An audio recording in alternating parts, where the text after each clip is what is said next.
Hello everyone, आज मैं आप लोगों के लिए लाया हूं अम्ल, क्षार और लवण को पहचानने का एक शानदार ट्रिक। अगर आपने इस ट्रिक को अच्छे से समझ लिया तो आपको कभी भी किसी भी प्रकार का कन्फ्यूजन नहीं होगा अम्ल, क्षार और लवण को पहचानने में।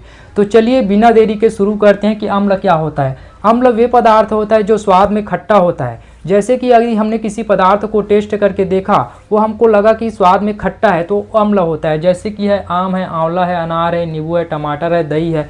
अब कुछ लोग सोच रहे होंगे कि गुरुजी हर पदार्थ को तो टेस्ट नहीं किया जा सकता, अगर वो विषैला हुआ तो इसके लिए हमको क्या करना है, लिटमस पेपर लेना है। लिटमस पेपर में जो अज्ञात पदार्थ रहेगा उसका 1 से 2 बूंद डालकर देखना है।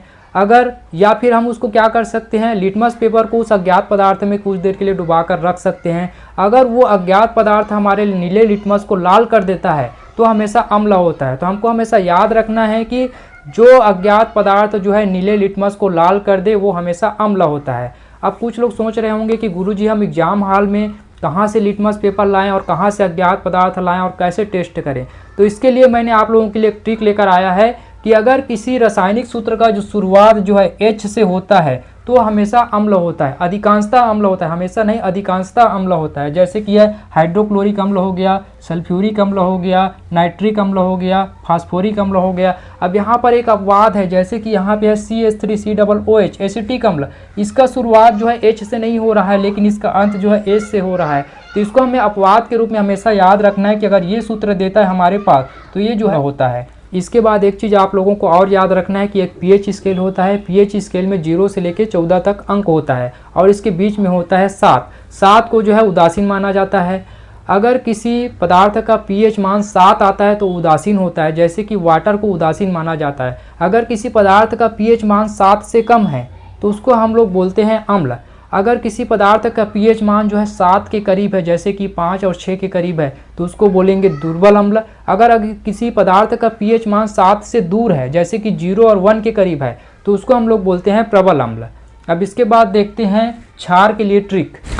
अब देखते हैं कि क्षार को कैसे पहचानना है। अगर हमने जो अज्ञात पदार्थ दिया होगा उसको हमने छू कर देखा, अगर वो चिकना हुआ तो वो क्षार होता है। अगर उस अज्ञात पदार्थ को हम टेस्ट करके देखते हैं, अगर वो कड़वा हुआ तो भी वो क्षार होता है। जैसे कि हो गया हमारा साबुन हो गया, टूथपेस्ट हो गया, डिटर्जेंट हो गया। अब कुछ लोग सोच रहे हैं कि हर पदार्थ को ना तो छू कर देखा जा सकता है और ना ही हर पदार्थ को टेस्ट करके देखा जा सकता है। अगर छू कर देखें अगर वो केमिकल हुआ तो हमारा हाथ जल भी सकता है। अगर टेस्ट करके देखें अगर वो विषैला हुआ तो हमारी मौत भी हो सकती है। तो इसके लिए क्या करना है, एक लिटमस पेपर लेना है। लिटमस पेपर में जो अज्ञात पदार्थ रहेगा उसका 1 से 2 बूंद डालकर देखना है, या फिर लिटमस पेपर को उस अज्ञात पदार्थ में कुछ देर के लिए डुबा कर रखना है। अगर वो अज्ञात पदार्थ हमारे लाल लिटमस को नीला कर दे तो वो हमेशा क्षार होता है। तो आपको हमेशा याद रखना है कि क्षार जो है लाल लिटमस को नीला कर देता है। अब कुछ लोग ये भी सोच रहे हैं कि सर हम एग्ज़ाम में जाएंगे तो ना तो वहाँ लिटमस पेपर होगा और ना ही वहाँ कोई अज्ञात पदार्थ होगा और ना ही कुछ टेस्ट करने का होगा, तो हम कैसे पहचानेंगे कि कौन सा क्षार है, कौन सा अम्ल है, कौन सा लवण है। तो इसके लिए हमारे पास एक ट्रिक है। हमको ये देखना है कि जो एग्जाम हॉल में हमको जो सूत्र दिया रहेगा, केमिकल फार्मूला दिया रहेगा, उसके अंत में अगर OH आता है तो अधिकांशतः वो क्षार होता है। जैसे कि हो गया sodium hydroxide, potassium hydroxide, calcium hydroxide, magnesium hydroxide. इसके नीचे देखते हैं तो OH लिखा हुआ है, अंत में क्या है, OH है, तो ये जो है क्षार होता है। अब इसमें एक अपवाद भी है, जैसे कि यहाँ पे है CH3COOH, ये जो है एसिटिक अम्ल है, इसके अंत में OH होते हुए भी ये एक क्षार नहीं है। तो हमको इसको एक अपवाद के रूप में याद रखना है कि एसिटिक अम्ल जो CH3COOH है वो एक अम्ल है। इसके बाद आता है पीएच स्केल। पीएच स्केल के बारे में मैंने बताया था कि उसमें 0 से लेकर 14 तक अंक होता है, बीच में 7 होता है जो कि उदासीन होता है, जैसे कि वाटर हो गया। अब अगर किसी पदार्थ का पीएच का मान 7 से अधिक आता है, 7 से अधिक आता है तो वो क्षार होता है। और जैसे कि अगर किसी पदार्थ का पीएच मान जो है 7 के करीब है, जैसे कि 8 है, 9 है, तो उसको हम लोग बोलते हैं दुर्बल क्षार। और 7 से बहुत दूर है, जैसे कि 13 है, 14 है, तो उसको बोलते हैं प्रबल क्षार। अब चलिए देखते हैं कि लवण को कैसे पहचाना जाता है।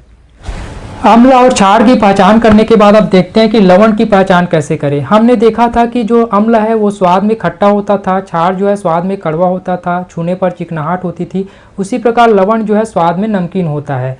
अब जैसे कि है इसका एग्जाम्पल है साधारण नमक। हमने देखा था कि लिटमस पेपर पर अगर अम्ल को डालते हैं तो नीले को लाल कर देता था, क्षार जो है लाल को नीला कर देता था। लेकिन जो अगर वो लवण है जो अज्ञात पदार्थ अगर लवण है तो लिटमस पेपर पर किसी भी प्रकार का कोई परिवर्तन नहीं होगा। नीला है तो नीला ही रहेगा, लाल है तो लाल ही रहेगा।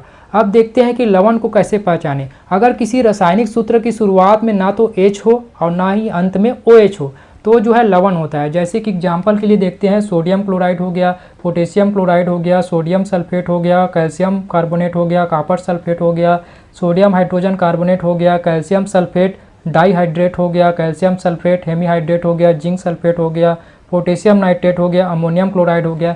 ये सभी जो है हमारा लवण का एग्जाम्पल है।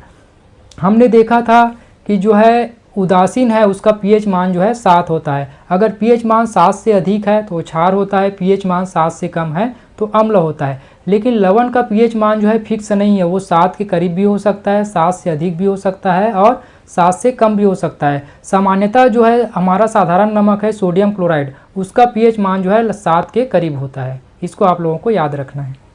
दोस्तों अभी हम लोग अम्ल, क्षार और लवण को पहचानने की स्पेशल ट्रिक के बारे में पढ़ रहे थे। अब इस एग्जाम्पल को देख के बताना है कि इनमें से कौन सा अम्ल है, कौन सा क्षार है और कौन सा लवण है।